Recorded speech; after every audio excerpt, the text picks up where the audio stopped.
Expliquez-nous cette semaine, Rémi Bossaron. Rémi, nous partons en Afghanistan ce matin. Les talibans avaient promis de se montrer plus ouverts cette fois.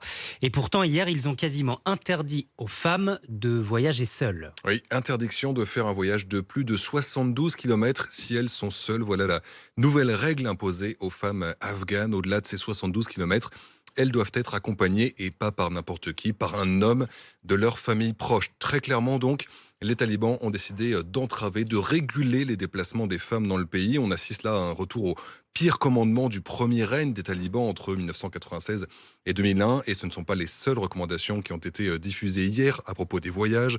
Les conducteurs ne doivent accepter que des femmes vêtues d'un voile islamique dans leur voiture.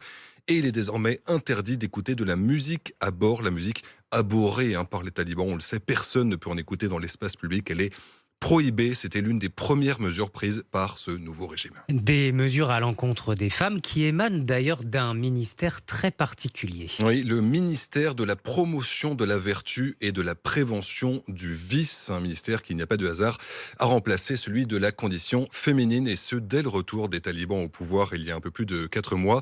C'est ce même ministère qui a imposé aux femmes journalistes de porter le voile islamique à l'écran et qui a demandé aux télévisions de ne plus diffuser de feuilletons et séries à l'eau de rose dans lesquelles jouent des femmes. Ce ministère de la promotion de la vertu et de la prévention du vice, ce n'est pas une invention de cette génération de talibans. Il existait déjà entre 1996 et 2001 et il a laissé un souvenir terrifiant aux Afghans. Ils se souviennent des hommes jetés en prison pour une barbe trop courte, des femmes fouettées pour avoir hélé un taxi sans être accompagnées par un homme, des jeunes frappés parce qu'ils se promenaient la tête nue. Ils se souviennent de ceux qui ont été exécutés en public parce qu'ils ne respectaient pas scrupuleusement la charia.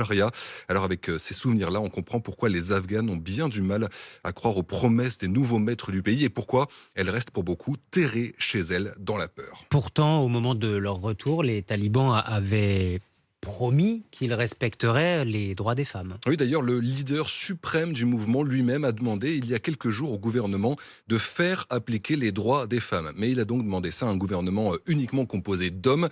Et surtout, parmi ces droits des femmes, il n'a pas évoqué le droit à l'éducation. Ce que l'on sait simplement, c'est que les talibans veulent construire, je cite, un environnement islamique dans lequel les femmes pourraient étudier. C'est ce qu'a dit le ministre de l'Enseignement supérieur, mais il s'est empressé d'ajouter que cela pourrait prendre du temps.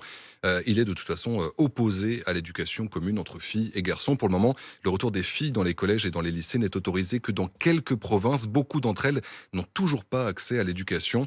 Or, le respect des droits des femmes, c'est l'une des conditions de la reprise de l'aide financière internationale suspendue cet été. Et d'ailleurs, aujourd'hui, la population est menacée par la famine. Oui, selon les Nations Unies, plus de la moitié des 40 millions d'Afghans pourraient souffrir de pénuries alimentaires aiguës cet hiver.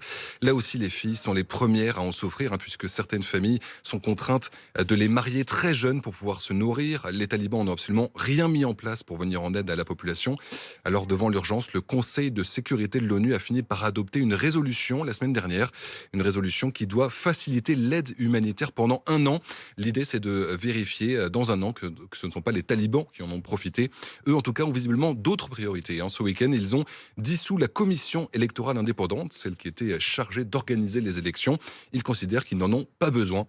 Ils n'ont pas besoin non plus visiblement des 2 ministères qu'ils viennent de supprimer, le ministère des Affaires parlementaires et le ministère de la Paix.